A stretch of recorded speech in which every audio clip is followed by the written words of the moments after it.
Being a Spartan was no picnic. If you were a boy, your life was constantly under scrutiny, literally from the day you were born until the day you died. You were seen as a high-level war machine, a workhorse, and the only reason why you were alive was to fight for your country.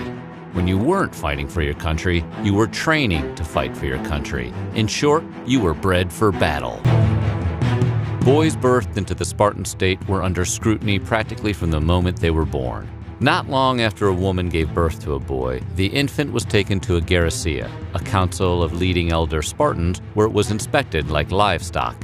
During this inspection, if the baby boy seemed sick, ill, or mentally or physically handicapped, the newborn was of no use to the Spartan army. While you've probably heard the myths that these discarded babies were thrown into the chasm or placed at the base of Mount Taygetus, they were most likely abandoned in the wilderness or nearby hills. Sometimes these cast-off newborns were found by locals and quietly taken in, but more often than not, they succumbed to exposure. The boys that passed the garrisia test were determined to be healthy and were returned to their families where they were groomed for toughness. These baby boys weren't bathed in water, they were bathed in tubs of wine. It was thought the wine would toughen them up. The belief was that the weaker children would have convulsions and die. These babies were also conditioned to not fear darkness or solitude, and when they cried or complained, their parents and caretakers ignored them. And all this lasted until they were 7 years old.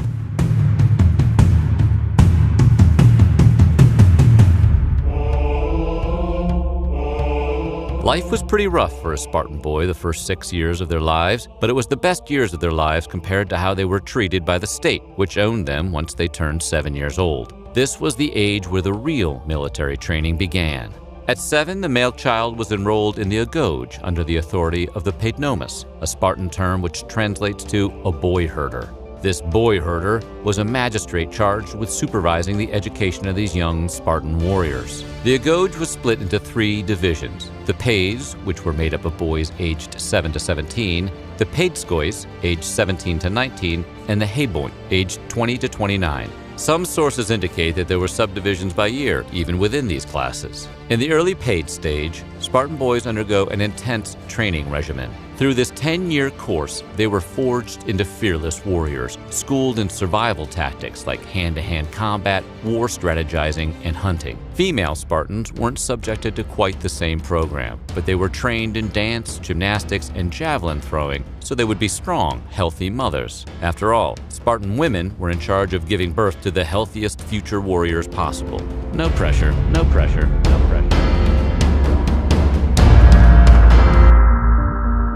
Since we're speaking about Spartan women, it should be known that they were famous in ancient Greece for having more freedom than any other women in the Greek world. To those outside of Sparta, Spartan women had the reputation for promiscuity and controlling their husbands. They were their own persons, with very little rule over them. Spartan women were even able to legally own and inherit property. They were usually better educated, too. And while it's confirmed that Spartans practiced infanticide if newborns were thought to be unhealthy, it's unclear whether this applied to girls as well as boys, although testimony from Plutarch implies it did not.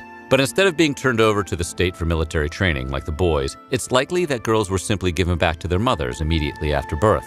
It was there that these young girls were raised with a healthy regimen of exercise, with a nutritious diet in order to become physically fit women so they could give birth to healthy babies. As for the aforementioned healthy regimen of exercise, Spartan girls were trained to make themselves as strong as the boys who were getting in shape for war themselves, although the young girls stopped short of combat training. Instead, the physical training for Spartan girls consisted of learning how to properly ride a horse, running, wrestling, throwing the discus and javelin, and trials of strength.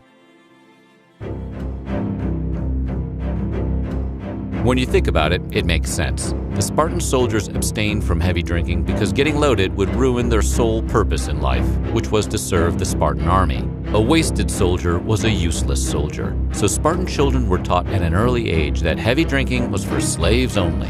Every now and then, Spartan soldiers would force their slaves to get drunk to the point of belligerence. Once thoroughly blotto, the soldiers would parade the drunk slaves in front of the local children to let them see how ridiculous they looked. Drinking was a sign of weakness. Of course, soldiers were allowed a glass of wine with a meal, but it took discipline to keep up with the Spartan army, so the heavy drinkers probably didn't survive past their first few battles.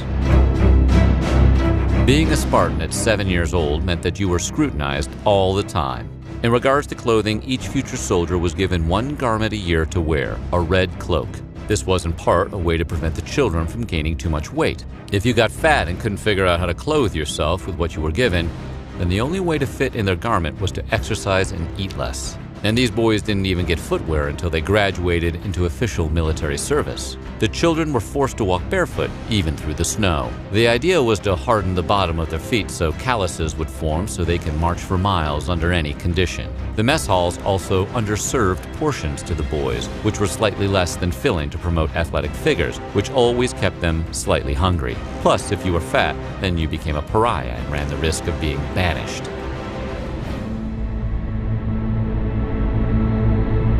While life was fairly rigid for young Spartans, they were allowed to marry. They actually got married all the time, as that was how they kept the birth rate at a constant so that the army always had a steady flow of young boys to train for war. However, because men were devoted to the state and their military service, they were forced to live in barracks. Once you turned 30, you were allowed to live elsewhere, but men who got married earlier were forced to sneak out at night in order to be with their loved ones. Of course, if the boys were caught sneaking away from their barracks, they were beaten as punishment. Not because they snuck away, but because they got caught. Keep in mind, any punishment doled out to these young men never served as a deterrent to the crime. The beating was always given because the men were sloppy enough to get caught. The Spartans were an odd bunch. Unlike their state counterparts in Athens, the people of Sparta weren't concerned with philosophies, the pursuits of arts, or anything other than becoming the greatest warrior possible. That said, the Spartans did educate their population. Of course, that education mostly centered on learning war strategies, physical training, and strengthening their mental warfare. Young Spartan girls were not exempt from this kind of war training, even if they didn't have to serve military time the way their male counterparts did. It wasn't uncommon for Spartan boys to be routinely and randomly beaten or hazed. It was done to keep them on their toes and to ensure they grew up tough and on edge. Military leaders would even create tension amongst the boys by initiating fights between them. It was a way to root out the weakest boys and find out who were the strongest. Once a Spartan child showed themselves as weak, they were treated with disdain and violence. Spartan boys were also intentionally underfed to encourage them to steal food for themselves. If they were caught, they were severely punished, not for stealing, but for not being smart enough to get away with the theft. This underfeeding tactic was also meant to produce tough, grizzled soldiers rather than soft, fat ones.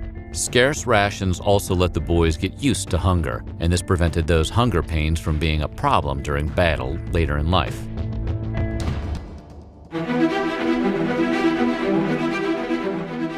Ancient Sparta wasn't a stranger to social inequality. There were definitely classes, and while the driving force of a Spartan was to serve the military, there was a class system that kept society chugging along. The three main classes were made up of the Spartiate at the top of society, followed by the Pyrrhosi, and at the bottom, the Helots. The Spartiate were native Spartans who served in the army and had full political and legal rights.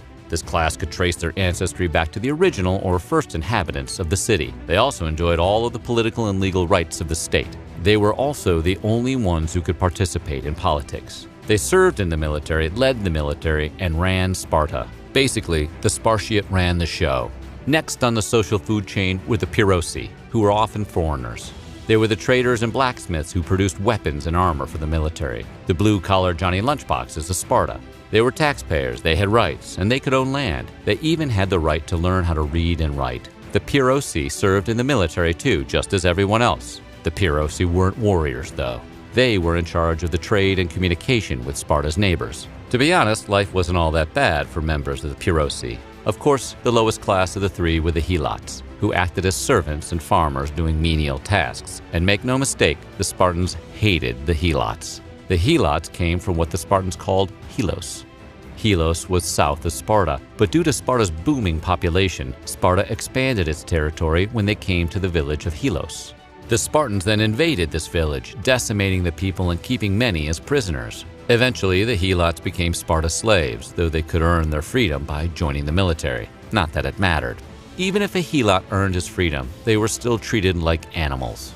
As a matter of fact, it was legal every now and then in Sparta to kill any Helot, even if they were free. It was almost like the movie The Purge, where the government picks one day for its citizens to go ham on each other. No Helot was ever safe. Thanks to having a servant class in the Helots, Spartan women were free from most domestic duties. If they weren't mothers, women kept themselves occupied with pastimes like competitions that judged them on their singing, dancing, throwing, wrestling, and other various sports. According to Spartan artwork and drawings, the girls competed in these activities nude. It's believed that Spartan girls also competed in Gymnopedia, a yearly festival during which naked youths displayed their athletic and martial skills through the medium of war dancing. The event was introduced in 668 BC, concurrently with the introduction of the aforementioned naked activities. Naturally, a lot of these competitive activities and sports were organized to attract Spartan men, but the feats were also designed to prepare them for motherhood.